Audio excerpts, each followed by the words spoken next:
Chers paroissiens et amis, chers frères et sœurs, les pasteurs de notre région se sont réunis ce mardi et ont notamment médité à partir de l'épître de Jude, petit livre du Nouveau Testament ne comportant qu'un seul chapitre.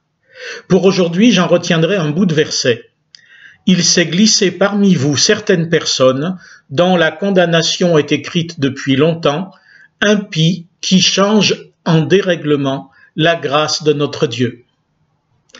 Je ne vise personne dans notre paroisse, naturellement, mais je vous invite à réfléchir chacun pour soi-même à ce que signifie ce reproche.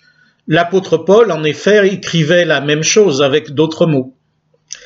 Il semblerait qu'il y ait des chrétiens, on ne parle pas des autres, qui, au nom de la grâce de Dieu manifestée en Jésus-Christ, se considèrent comme libres de tout faire, y compris et surtout n'importe quoi. Saint Augustin n'écrivait-il pas « Aime et fais ce que tu veux » Mais déjà le Gargantua de Rabelais avait oublié le début de la phrase, le remplaçant par une nature vertueuse. Or nous savons que notre nature humaine n'est pas vertueuse, mais égocentrique. Dans la phrase d'Augustin d'Hippone, la relation avec Dieu est première.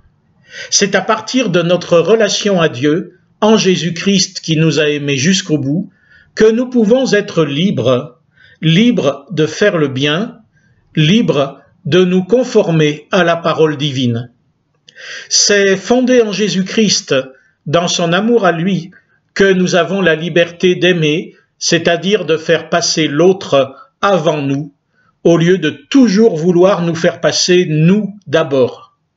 Alors c'est vrai, toute morale est caduque, non pas qu'elle ne soit pas un guide pour aimer, mais parce que c'est l'autre et non pas la morale qui est le critère selon l'amour.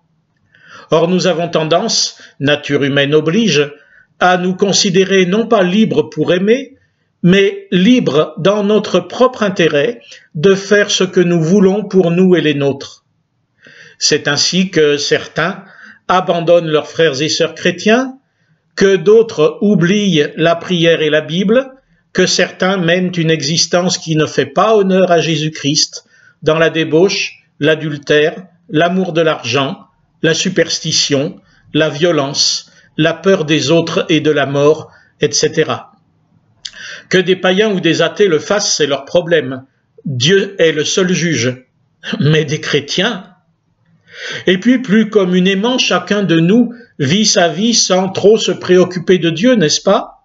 Pratiquants ou pas, engagés ou pas, bien souvent, concrètement, nous ne nous fondons pas sur l'amour de Dieu en Jésus, mais sur ce qui nous semble bon, sur nos propres idées et valeurs, voire sur la nécessité qui s'impose à nous.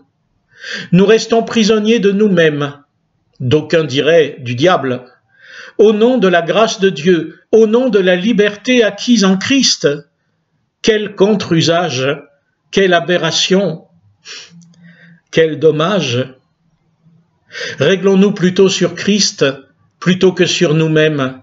Vivons sa liberté dans l'humilité et le don de soi, et quittons nos prisons. Dans cette liberté, bonne semaine à tous.